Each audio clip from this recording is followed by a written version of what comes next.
The newest Football Power Index from ESPN is giving one Big Ten team a whole lot of love, but leaves the rest of the conference out to dry. You are Locked On Big Ten, your daily podcast on the Big Ten Conference. Part of the Locked On Podcast Network. Your team every day.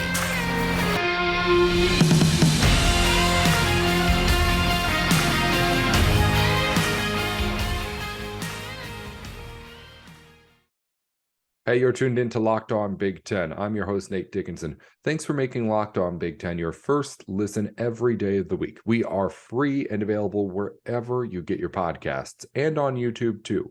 Be sure to follow along at Locked On Big Ten. That's T or a 10 at the end, not TEN, wherever it is that you get your podcasts on YouTube and on Twitter too. Again, I'm Nate Dickinson. Coming up on today's show, we're going to get into some of the latest predictions from ESPN on both the hardwood and the gridiron. ESPN has its latest Football Power Index rankings out that we'll start off the show with here today. And also, Joe Lunardi has released his first way too early 2024 Bracketology that includes 9 Big Ten teams. So we've got plenty to get to here on the show today. But before we get into the stuff on the basketball side, let's start with football. The Football Power Index out from ESPN, and some surprising numbers out here as we go top to bottom. As well, first of all, it's not an SEC team at the top. Namely, it's not Georgia at the top. It's Ohio State. According to ESPN's FPI, the Buckeyes are number 1 in their analytics rankings with what is a 37% chance to win the whole thing right now. If you're wondering, the next two are Georgia and Alabama, and those 3 teams, at least according to what the numbers say right now, have a combined 76% chance to win the whole thing. That's how far and away better, at least ESPN's rankings, think they are than everybody else. If you're wondering, Michigan comes in at number 6 in this FPI. They have a 4% chance to win the national title, which is, for me, an outrage. And that's my point I want to get to here, is that while Ohio State has a plenty talented team coming back this season, there's a clear bias that's going to still be there for the Buckeyes in these analytics. And this FPI number, I think, exemplifies that more than anything else. I think that as a whole, not everyone, but in a general consensus, I think you could get people to agree that the narrative has shifted as far as Michigan versus Ohio State goes. Michigan's won twice, and the way that they've won twice changes, I think, the way that people think about how they go into that game. The second time, especially now, I think everyone's going to go into this Michigan-Ohio State matchup and actually be saying, hey, this is a game that could go either way. Well, even after Michigan had won that first one, I think everyone was still expecting Ohio State to win going into the next round here most recently. Now I think that the public, at least perception of this rivalry, has changed. I don't think it's changed as far as the advanced metrics go, all of these analytics that we're going to see throughout the season. And part of that has to do with the fact that on paper, Ohio State is still incredibly good. They're still pulling in the best recruiting classes. 2 losses against Michigan doesn't take away from the domination they've had on paper everywhere else. And even before that, of course, they were then beating Michigan, and it wasn't all that long ago that Ohio State just ran the Big Ten and a lot of college football. So there's plenty for the advanced analytics to overcome, for the numbers to really change in their perception of Michigan against Ohio State. But still, this is staggering stuff here. To say that Michigan only has a 4% chance to win that title after being so close to making it to the title game last season and returning its quarterback and running backs too, the core of that offense. And that's one of the things that ESPN cites in explaining the FPI, is that Ohio State has, outside of the quarterback position that is still a question mark, the most returning talent in all of football on the offensive side of the ball. I mean, we already know the names, Emeka Egbuka, Marvin Harrison Jr. These are players who are going to be good, no matter who's under center at Ohio State. I don't disagree with that. But I think that the numbers are a bit behind when it comes to this rivalry in particular and where both these programs are.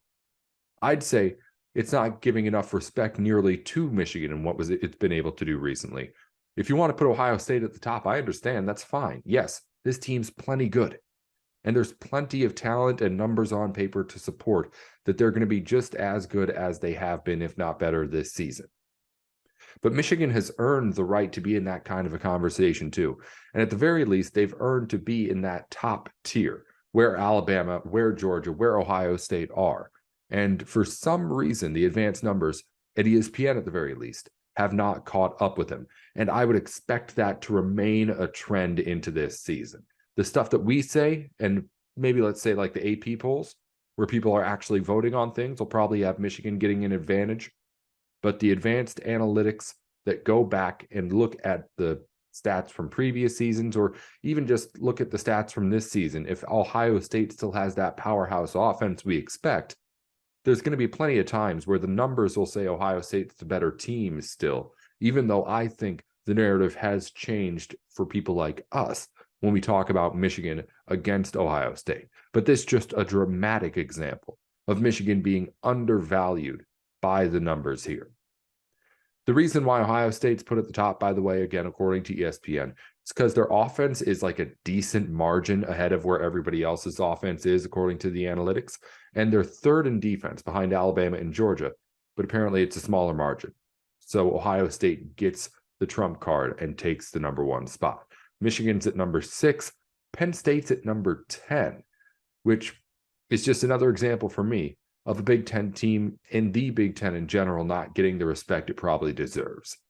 Yes, everybody in the West has been a little bit messy right now, but those 3 teams have earned to be higher than where they are. Again, aside from Ohio State, Michigan and Penn State are both teams that have performed well and are looking to be just as good, if not better, this upcoming season. And I'm sure there's other teams that are going to argue the same thing up there at the top. But I feel like the Big Ten, especially at this point, after coming off of getting 2 teams into the college football playoff, has earned a little bit more respect from something even as numerical as the FPI. Go to a different formula if you need to realize that these Big Ten teams are a little bit better than where they're being ranked right now. It's pretty much a consensus that Michigan's better than 6 and Penn State's better than 10 by everyone who likes to think that they know the stuff. But again, the computers aren't quite there yet. We'll talk more about that later on. Again, Michigan 6th in the national FPI rankings right now, but if you want to go put a bet on them at the moment, they are at FanDuel at plus 1,000, the 4th best odds of any team in the country to win the national championship. And FanDuel, you can find all of those odds and more on just about anything you would want to put your money on. The NBA playoffs are here, and now is the perfect time to download FanDuel, America's #1 sportsbook, because new customers get a no-sweat first bet of up to $1,000 back if your first bet doesn't hit. All you have to do is go over to FanDuel.com/lockedon, sign up through our site, and then get your first bet with no sweat going your way with a 100% chance to get your money back and up to $1,000 with your no sweat first bet. I messed up the wording there before. A no sweat first bet over at FanDuel.com/lockedon. You can go place your bet on anything that you like, whether it be NBA playoffs, the MLB season's in full swing. They're playing playoffs on the ice too as well. You can bet all of it and more over at FanDuel.com/lockedon to get that no sweat first bet. Over at FanDuel, make every moment more. At FanDuel, official sports betting partner of the NBA. Speaking of basketball, let's talk about what's going on in the Big Ten on the hardwood. Joe Lunardi has released his first projections for the 2024 NCAA tournament bracket. We're going to get to that in a second. But first, the biggest news of the offseason so far in Big Ten basketball, Zach Edey has declared for the NBA draft, but he is still maintaining college eligibility. So what does this mean for what he'll do here in the next couple of months and his chances to actually come back to Purdue? I want to start by saying that, first off, I don't think that this declaration is really changing anything that we think about what Zach Edey's going to do here. I think that he knows right now what his value is as a draft prospect. I don't think he's going to hear anything from any of these scouts in the NBA that are going to tell him anything that he doesn't kind of already know. That he's a really, really elite college player who has some good post skills, but is kind of just too slow to be in the NBA. He's huge. He's huge. And someone's going to bite on that and give him a chance, and he'll go somewhere. But at the moment, he's not a first round kind of selection. He's like end of the draft if you want to take a shot on him and not take the risk of not being able to get him as an undrafted guy, really. That's when you go after Zach Edey. So I don't think that he is going to have some sort of scout tell him, oh, someone's going to use the first round pick on you. That's not what's going to happen.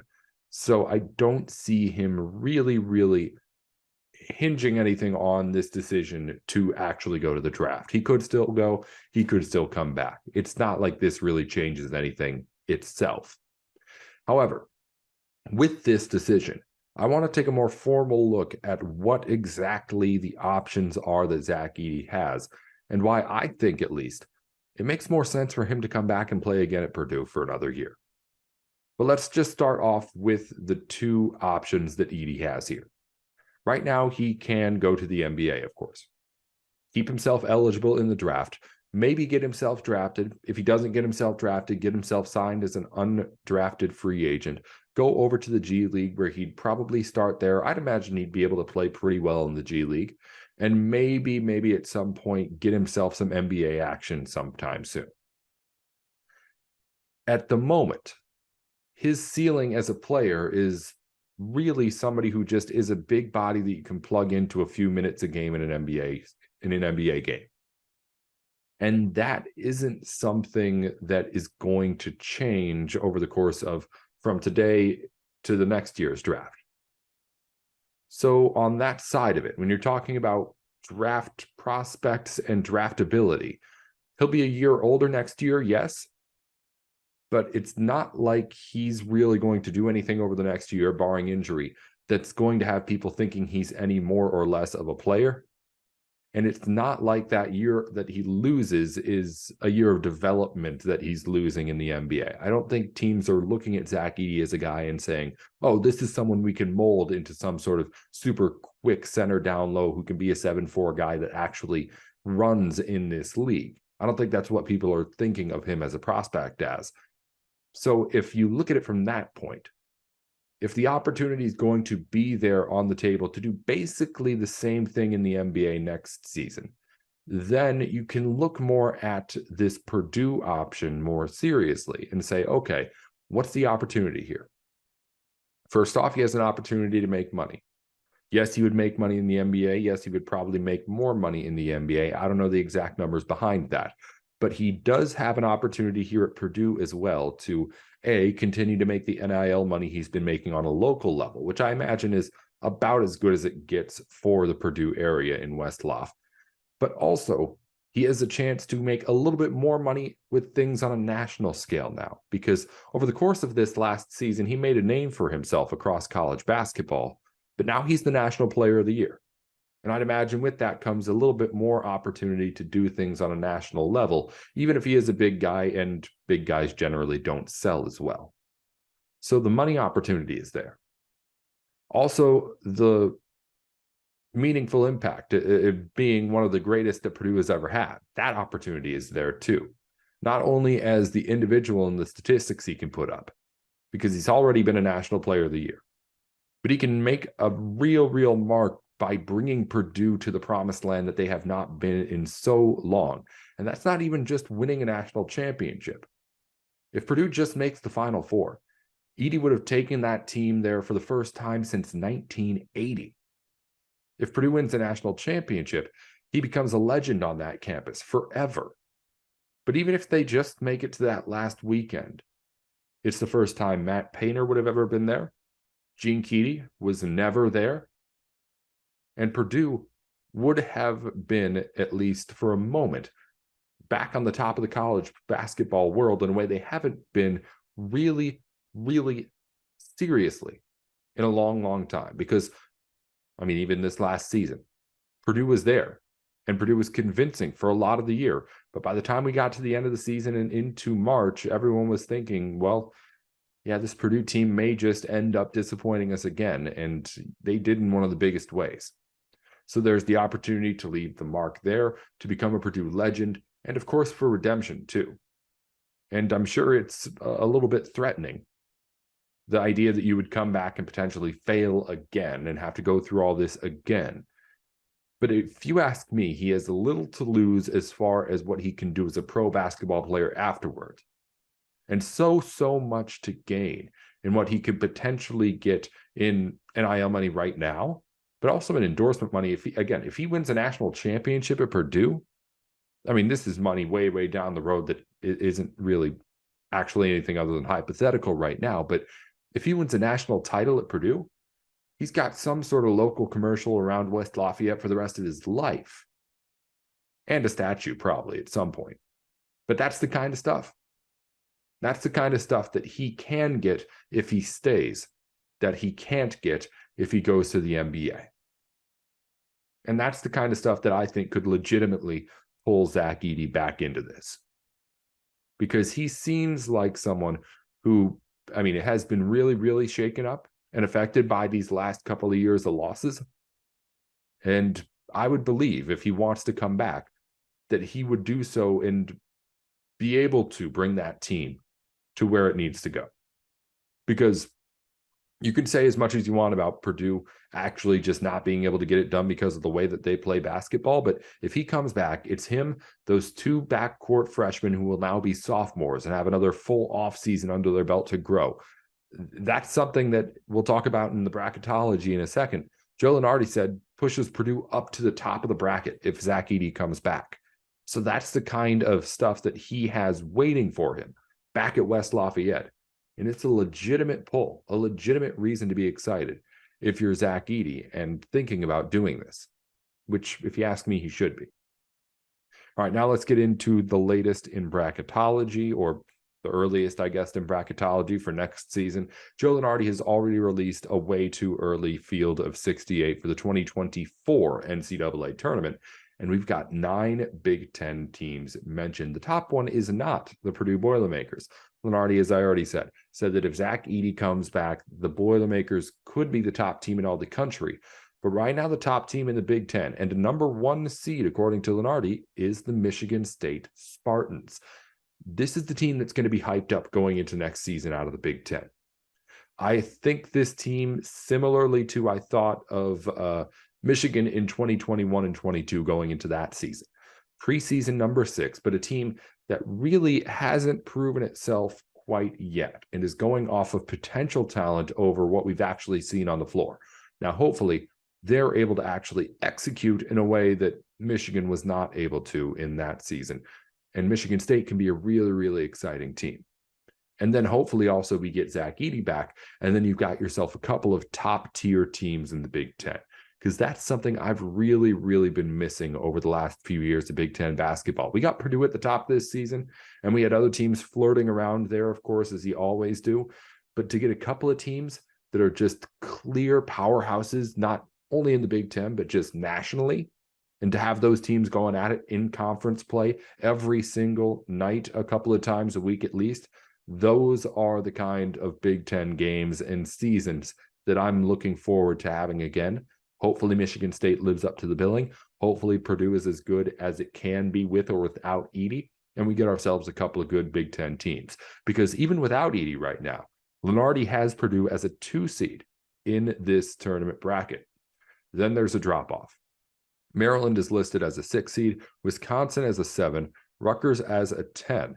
Illinois is listed as a 10 seed and one of the last 4 buys in, so last 8 teams into the tournament.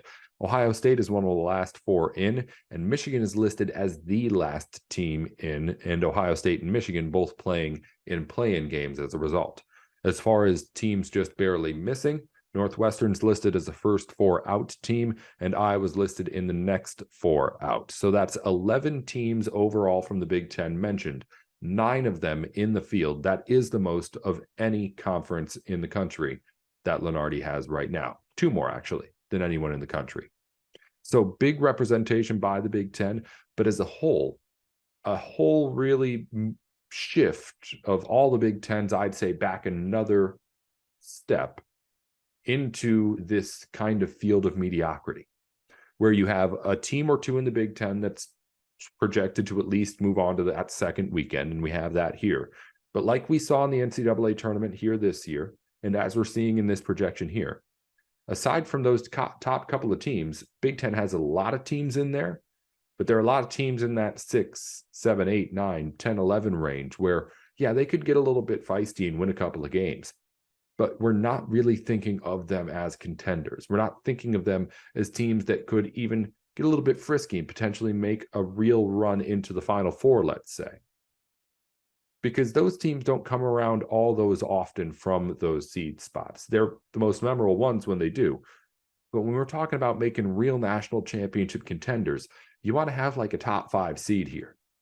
And the Big Ten, according to Bracketology, and rightfully so, given what they've done in the tournament in recent years, has been able to get 1 or 2 teams up in that range.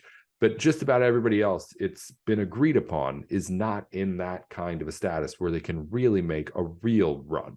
Maybe they can pull off some sort of upset and get to the Sweet 16.